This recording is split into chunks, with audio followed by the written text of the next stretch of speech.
So a common question and debate that brings everyone together is what channel series really carried our childhood? With some saying Cartoon Network, some saying Nickelodeon, and others saying it was Disney Channel. Now in my personal opinion, Cartoon Network had hit show after hit show, and you can argue with the wall about its greatness. So as you can see, we're going to be going over the great shows of Cartoon Network.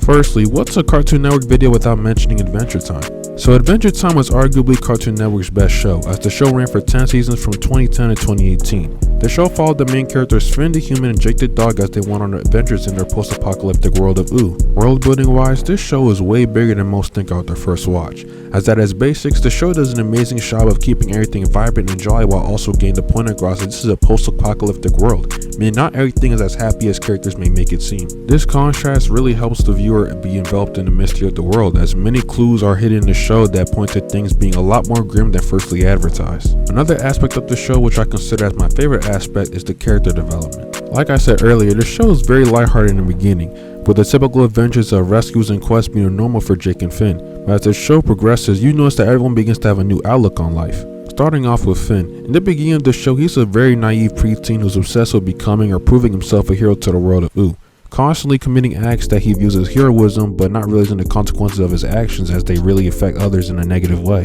During the middle seasons of this show, Finn begins to question himself and his motives, discovering emotions of self-doubt, and soon begins to wonder about whether his morals are truly in the right place. Also, during around this time of self-questioning, Finn begins to date and find love, leading to him discovering emotional vulnerability and the hardships of really putting her on to someone. A bit later after his whole dating fiasco, Finn has an identity crisis when he realizes he's not the only human left, as it was basically a part of his image, hence the name Finn the Human. It's what made him one-on-one in this world. But after going through a lot of pain and hardship, he begins to reconcile with himself and come to an understanding that he's a better person now because of everything he's gone through. My favorite part about Finn's growth is how it kind of mirrors the real life of us teenagers growing up. We start pretty naive, but after maturity and some puberty, we begin to realize how the world doesn't really revolve around us, and we just have to keep on living in it. Another character that the show does an amazing job of character development on is Marceline the Vampire Queen. So Marceline is an immortal vampire, demon, and human hybrid who's been alive for more than 1,000 years. When first introduced into the show, she's presented as a badass and rebellious person with cunning humor and very go-with-the-flow type of attitude. But as the show goes on and we explore deeper into her character, we begin to realize that her personality is a wall to keep her mind free from all the trauma she's gone through. We learned while growing up that her father, the Demon King, hunted Abaddon, and her mother split. And around this time, the Great Mushroom War turned many people into zombies, and the child Marceline and her mother were spending every day of their lives running and finding shelter to get by day by day. Eventually, Marceline's mother dies, and Simon, aka the Ice King, finds her and essentially adopts her as his own daughter. Sadly, the Ice King's crown, which gives Simon the ability to control ice while chipping away at his mental state, makes him crazier each time he puts it on. But due to the situation they're in with all these zombies, Simon has to use the helmet or else they'd be zombie food. After the Ice King finally goes insane, Marceline leaves him and makes her own path, fighting vampires and just doing typical badass cool character stuff.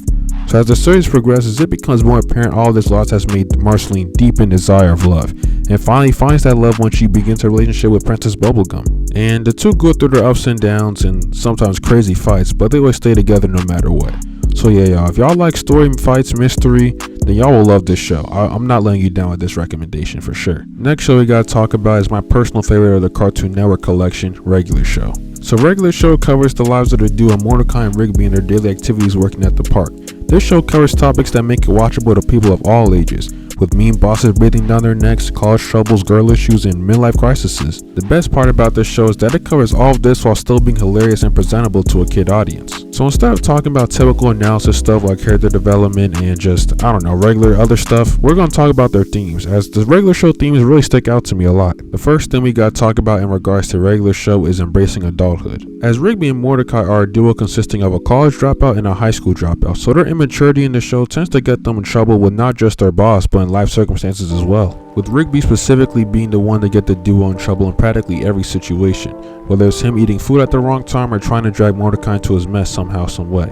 But throughout the show, the duo begin to realize that this childish way they handle things needs to stop and they have to mature, with Rigby going back to high school to graduate and Mordecai eventually going back to finish college. Another thing this show begins to represent a lot is workplace fundamentals, as the show is still centered around characters in their early 20s and how work life can really be stressful, teaching young viewers about bosses who may seem as though they hate you but in reality want the best for you, or co-workers that you may despise at first but begin to realize they're actually one of the homies but in a different font. Lastly, a theme on the show that's applicable to viewers of all ages really, is how to deal with romance. As in the show, Mordecai goes through all stages of love in the show, with introductions, then dating, and the emotional turmoil of a breakup. Mordecai's immature perspective on love to finding out its true meaning teaches the viewer a lot, in my opinion.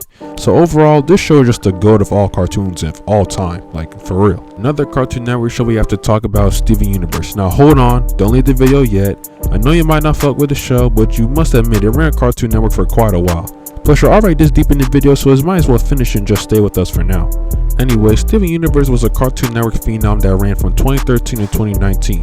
The show was so popular it was able to get a movie and a spin-off show to officially wrap up the series.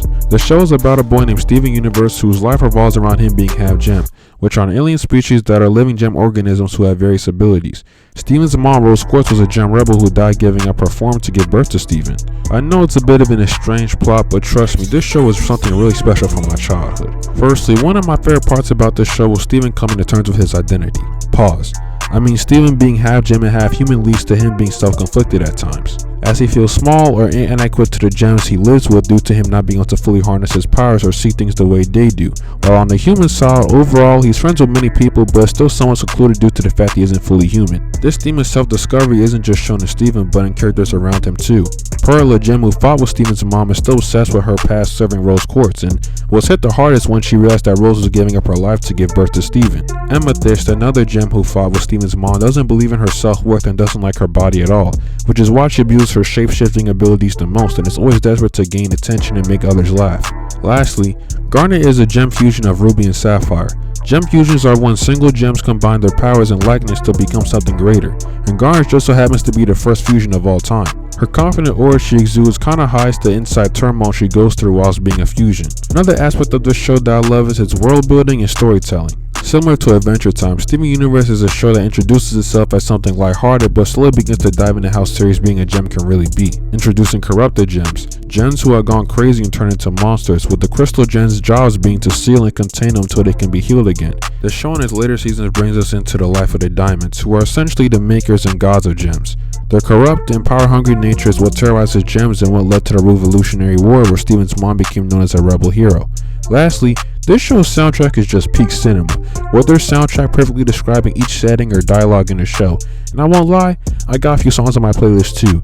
Their soundtrack was so popular it landed 22nd on the Billboard Top 100 and number 1 on the US Independent chart. So yeah, a peak show with even more peak soundtrack is something you should definitely check out. For our last show, we gotta go a little bit old school with the Cartoon Network classic Samurai Jack. So Samurai Jack was a show that ran from 2001 to 2004 and Adult Swim aired its final season in 2017. The show revolves around a main character, Samurai Jack, who was fighting the demon Aku in the past, and just when he was about to defeat him was sent a couple thousand years in the future where Aku has complete control over the world. So Jack has to both fight Aku and adjust himself to the new era. The first and by far the best aspect of this show is Jack's adventures and character growth. Starting off from his arrival into the future, he is a very stoic person whose main objective is to solely find and kill Aku. But in each episode he meets a new person or species who are slaves to Aku and in some ways learns how to laugh and enjoy the moment with them, even offering up opportunities to go back in time and change everything just to save someone who's more in need. On season 5, the show's final season, it shows that Aku has officially gotten rid of all passages to go back in time, and Jack has been stuck in the future for the past 50 years. This sends Jack down a downward spiral, with him losing his unbreakable sword and becoming disillusioned with reality. He starts to question his purpose in life, as his sole duty since birth was to destroy Aku. Now that mission is seemingly over, he has nothing left in life. This leads to him becoming a sort of vigilante and ends up gaining new gear and basically becomes Batman. He later meets the daughters of Aku and ends up murking all but one, teaching her about the evil of her father and converts her to the side of good. She then motivates Jack to try one more time at ending Aku, and after an epic battle where all the people that Jack helped in the past came together, it finally happened, where Jack is finally able to go back in time and end Aku. So, I'm not gonna lie, this show was pretty crazy, as at the end, the girl that he was fucking with, Nia, or aka Aku's daughter, ended up disappearing into ash, so that was wild. But overall, this show was something that will go down in animation history. Unfortunately, the show's ending was extremely rushed due to Adult Swim's budget, but I guess everything has its flaws. Anyways, you guys, I am so thankful for you guys. Like last video, I gained over 200 subscribers, my nigga. You know how crazy that is, bro? Over 200 off of one video. Insane, bro. Y'all went crazy. Thank you guys for the support. I think I'm probably gonna do powers that can work IRL too, like maybe after this video or after after the video I'm gonna do after this one. I really don't know yet, but either way, thank y'all so much. Enjoy y'all's days. Be blessed. I know God's blessed me. And listen to the music I got going on in the background. That's my man's Misha. He's next up for real. And yeah, enjoy. Not a villain, but don't call me hero. Keep my ear to the streets like I'm Jiro. Hold his ass with a left like a Giro.